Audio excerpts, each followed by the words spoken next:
केंद्रीय बजट और हर घर तिरंगा अभियान को लेकर खरगोन में सांसद गजेंद्र पटेल मंगलवार को मीडिया से रूबरू हुए।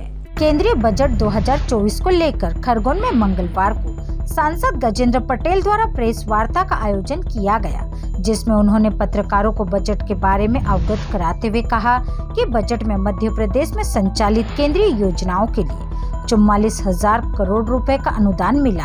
इंफ्रास्ट्रक्चर, भारतीय राष्ट्रीय राजमार्ग और धार के पीथमपुर में मल्टी मॉडल लॉजिस्टिक पार्क के विकास की योजना भी बन रही है। पर्यटन के क्षेत्र में 100 करोड़ रुपए आवंटित किए गए। उन्होंने कहा कि यह बजट गरीबों के कल्याण के लिए लाभकारी रहेगा।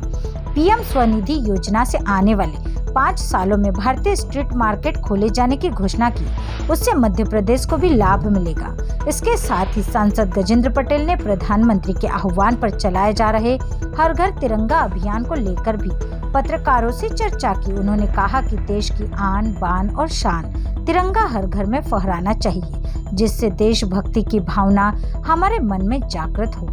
प्रेस वार्ता के दौरान भाजपा जिला अध्यक्ष राजेंद्र राठौड़, प्रदेश कार्य समिति सदस्य परसराम चौहान, जिला उपाध्यक्ष लक्ष्मण इंगले, भाजपा मीडिया प्रभारी प्रकाश भावसार और मोहन जायसवाल मौजूद थे।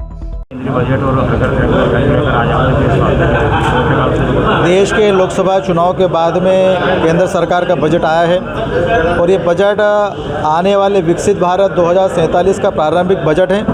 इस बजट में हमारी नारी शक्ति, हमारी अन्नदाता की किसान शक्ति, हमारी युवा शक्ति और हमारे गरीब के उत्थान की योजनाएं, इन चारों पर केंद्रित ये बजट है और निश्चित तौर पर ये बजट संतुलित बजट है। देश की जनता इस बजट से खुश है और निश्चित तौर पर गांव के विकास के आधार पर जनता का भी विकास हो। देश की जनता इस बजट को लेकर अपने विकास के आधार पर बजट को देख रही है और एक विश्वास के आधार पर कि देश के प्रधानमंत्री आदरणीय मोदी जी के नेतृत्व में देश दिनों रात तरक्की कर रहा है और इस बजट में उनके विकास की अवधारणाओं को रखा गया है। और निश्चित तौर पर इस बजट को लेकर जनता में खुशी भी है और मुझे विश्वास है कि सबका साथ और सबके विकास की बात को लेकर देश के प्रधानमंत्री जिस प्रकार से बात कर रहे हैं और इसलिए देश पिछले 10 सालों से विकास की राह पर चल रहा है। हर घर तिरंगा अभियान को लेकर प्रधानमंत्री जी के आह्वान निश्चित तौर पर देश की आज़ादी का पर्व 15 अगस्त को मनने वाला है। हम प्रतिवर्ष इस उत्सव को मनाते हैं और इसलिए भारतीय जनता पार्टी और भारतीय जनता पार्टी का शीर्षस्थ नेतृत्व में देशभक्ति हर जनता के मन में रहे और इसलिए हर घर तिरंगा फहरे, क्योंकि हमारा राष्ट्रीय ध्वज है।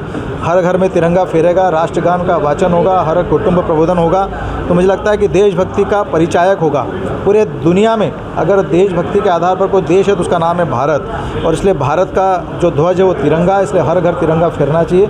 यह अभियान हमारी भारतीय जनता पार्टी ने शुरू किया और मैं आपके माध्यम से ये जनता से भी आह्वान करता हूँ कि आज से लेकर 15 अगस्त तक वो हर घर में अपने घर में तिरंगा फहराएं, तिरंगा यात्राओं में शामिल हो, देशभक्ति गीतों का वाचन हो, देशभक्ति नारे लगें।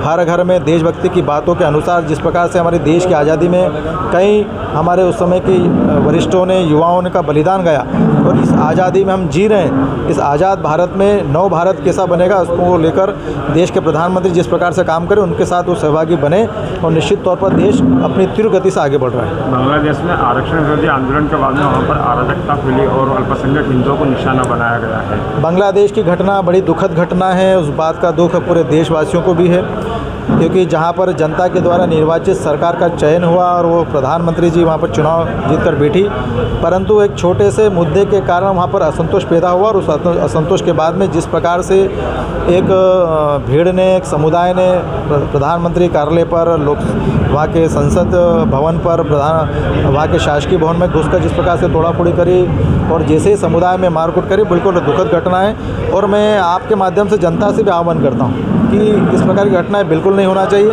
क्योंकि लोकतंत्र से चुनी हुई सरकार को स्वतंत्र अधिकार है काम करने का, परंतु जनता को भी अपनी बात करने का अधिकार है, तो वो अपनी सीमा में अधिकार रखना चाहिए। परंतु जिस प्रकार से वहाँ के वीडियोज़ आ रहे हैं, फ़ोटो आ रहे हैं, क्योंकि उसके पीछे भी कई प्रकार के देश और कई प्रकार के संगठन उसके पीछे लगे हुए हैं और इसलिए आपने देखा है कि वहाँ पर हिंदू और मुस्लिम समुदाय के भी झगड़े हो रहे हैं, आपस में मारपीट हो रही है। इस कारण से 7 लाख से ज़्यादा हिंदू समाज सड़कों पर आया है अपने संगठित होकर बचाव को लेकर। इस प्रकार से इस देश में जहाँ पर हम सभी समाजों को एकता के साथ में रखने का प्रावधान करते हैं, इसलिए बांग्लादेश के जनता से भी मैं आग्रह करता हूँ कि वहाँ की जनता शांति से रहे, क्योंकि झगड़ा ही किसी चीज़ का अंत नहीं है। सबको साथ में लेकर ही इस विकास का आखिरी अंतिम चरण होता है। इसलिए वहाँ की घटना बड़ी दुखद है। मैं आपके माध्यम से खासकर मुस्लिम समुदाय के भाइयों से आग्रह करता हूँ कि उन्होंने इस प्रकार की घटनाओं का समर्थन नहीं करना चाहिए।